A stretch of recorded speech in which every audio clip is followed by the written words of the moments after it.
I'm Cody with CCX Roofing.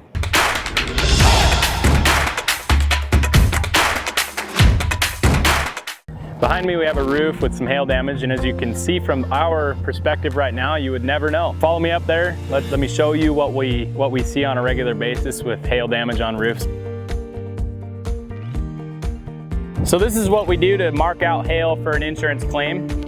We mark out a 10 by 10 foot square, as you can see indicated by these L-shaped marks around this square unit. This right here is what you'll see. This is the directional slope. This is east. There's 39 hits in this square unit. You'll notice all these circles here. The circles indicate where each hail hit happened. That's a perfect example of a hail hit, showing the fiberglass backing behind it and the erosion from all the granules. And that over time will cause a pinhole leak. Of course, your roof would not last as long as it would have otherwise were it to not be affected by hail.